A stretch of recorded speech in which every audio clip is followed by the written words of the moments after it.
Dear teachers, Namaste. Welcome to School-Based Assessment module. As we know, school-based assessment means assessment embedded in the teaching and learning process within the broader educational philosophy of assessment for learning, that is formative assessment.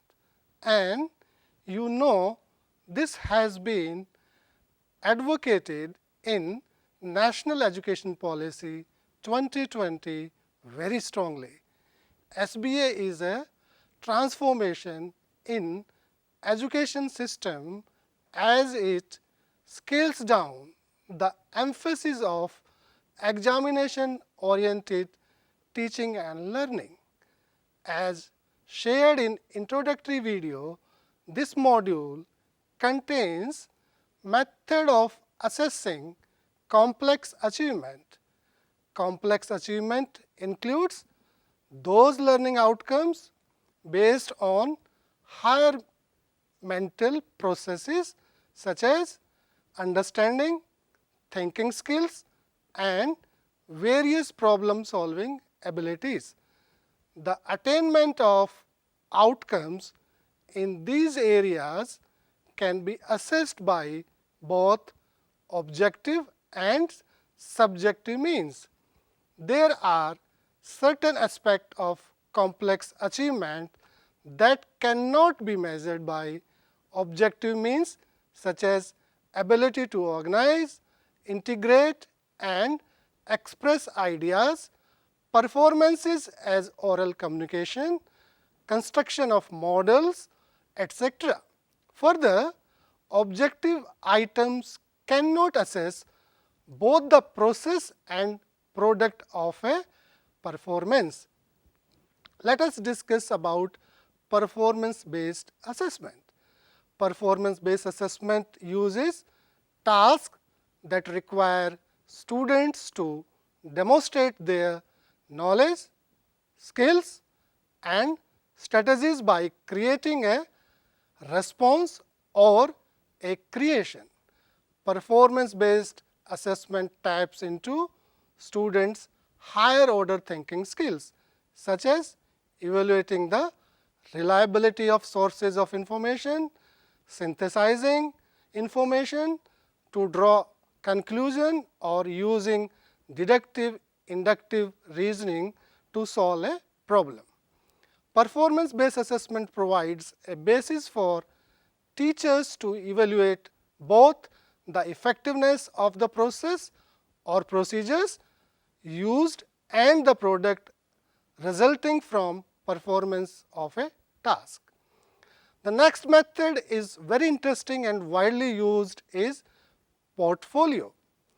Portfolio is a purposeful, systematic collection of student work that exhibits the student's effort, progress, and achievement in one or more areas. The collection must include student participation in selecting contents, the criteria for selection, the criteria for judging merit and evidence of student self-reflection, and this is one of the most effective method to assess transversal skill such as creativity. Assessing laboratory learning is again a very interesting part of this module and very important aspect in secondary education.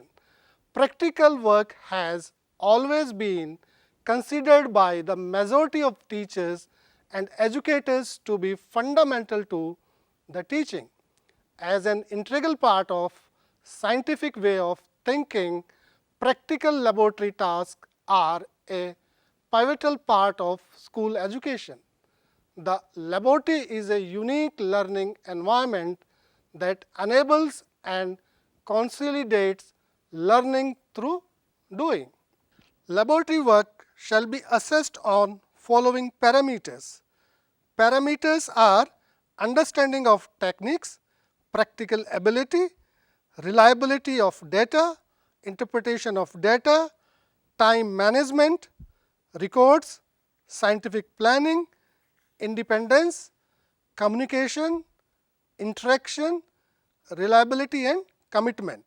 One of the most important area is assessment of vocational education as far as secondary education is concerned.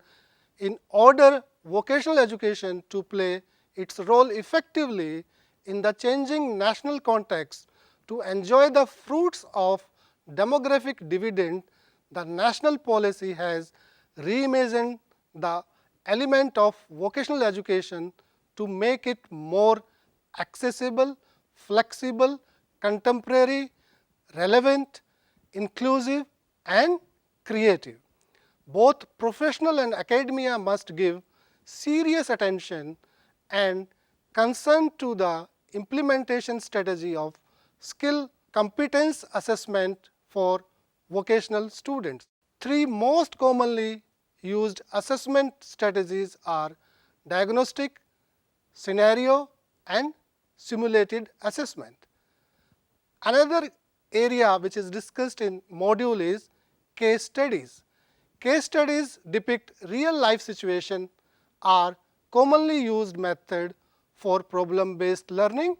Typically using case studies method, teachers aim to develop student reasoning, problem solving and decision making skills. And another important area is reporting and using assessment information. Using student growth data to inform instruction can be a valuable and efficient tool for driving students' academic gains. When you make data actionable, you make assessment matter. To fully benefit from assessment, students and teachers need to use data to invoke meaningful changes. Assessments that deliver data that can be used in real time to make a difference in education provide real opportunities for teachers and school leaders. Thank you.